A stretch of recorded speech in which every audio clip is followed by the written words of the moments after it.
कुछ नहीं दिक्कत जाता, मैं बताऊँ आपको कैसे, बैठिए। जैसे आपको याद रखना है फोटोसिंथेसिस क्या है, ठीक है तो केमिस्ट्री में बायो का पोर्शन फोटोसिंथेसिस, लेकिन याद रखना जरूरी। अब फोटोसिंथेसिस क्या है आपको फोटोसिंथेसिस में याद रखना है, तो मैडम ये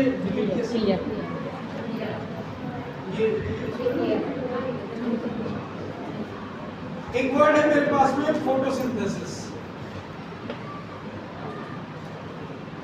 हिंदी में आप लोग बोलते हैं प्रकाश संश्लेषण, राइट?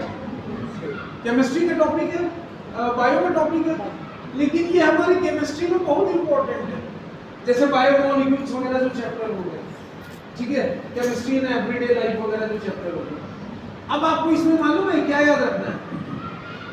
दो तरीके हैं। जैसे बायो वाले ऐसे याद रखें, मैं इंग्लिश में बोलने की कोशिश करता हूँ, अच्छा लगे तो ताली बजाना, ठीक है? कि फोटोसिंथेसिस है क्या? Photosynthesis is a combination of two words. Photo means light, synthesis means formation. The process by which green plants prepare their own food in presence of 6 molecules of carbon dioxide, 6 molecules of water, and along with the green pigment which is commonly called as chlorophyll. And in return, it produces C6H12O6, glucose, starch, or carbohydrate, and 6 molecules of oxygen, and 38 molecules of energy in the form of ATP is stored in the plant. This is called as photosynthesis. तो मैंने क्या किया?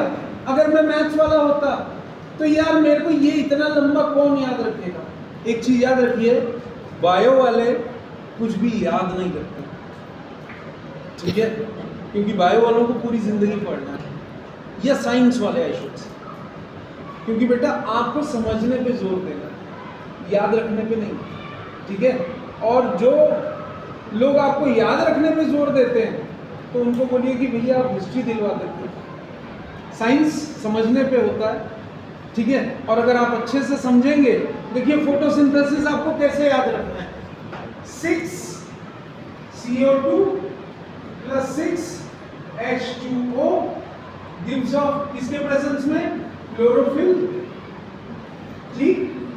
और sunlight का formula मालूम है किसी को? सनलाइट का फॉर्मूला भी होता है, मालूम है ना? सनलाइट का फॉर्मूला है H न्यू, ठीक है? क्लियर? क्लोरोफिल एंड सनलाइट, ये क्या देगा आपको? C6H12O6, ग्लूकोज, स्टार्च या carbohydrate, plus 6 molecules of oxygen, clear? Plus 38, madam आपका पेन नहीं चलता, अच्छा इधर में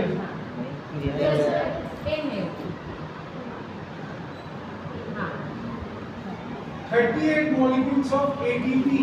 कौन बताएगा ATP का फुल फॉर्म? यार पढ़ने वाले बच्चे हैं।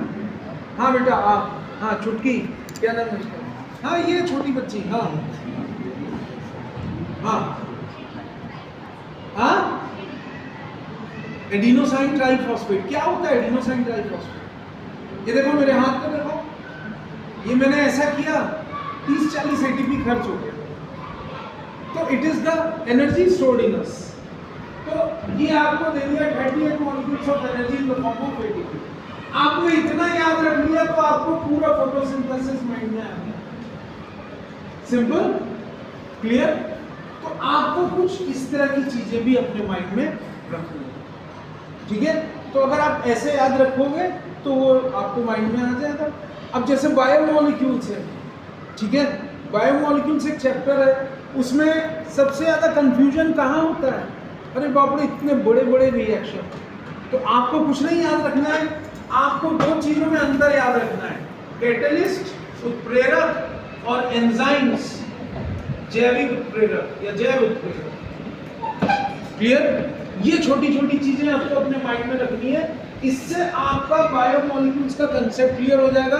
पूरे थ्योरी नहीं पढ़ सकते हो तो रिएक्शन पढ़ लो, क्लियर? अब जैसे मार्कोनिकोव का नियम क्या बताता है कि हम हेलोजन कितने होते हैं बताइए जल्दी से? पीरियोडिक टेबल में हेलोजन कितने होते हैं? अरे यार, पीरियोडिक टेबल में हेलोजन कितने होते हैं? कौन कौन से? Fluorine, bromine, iodine, astatine radioactive, ठीक है? तो हेलोजन को जो आप उस कार्बन में जिसके पास सबसे कम हाइड्रोजन है उसमें ऐड कर देते हो तो मार्कोनिकॉफ का नियम बन गया।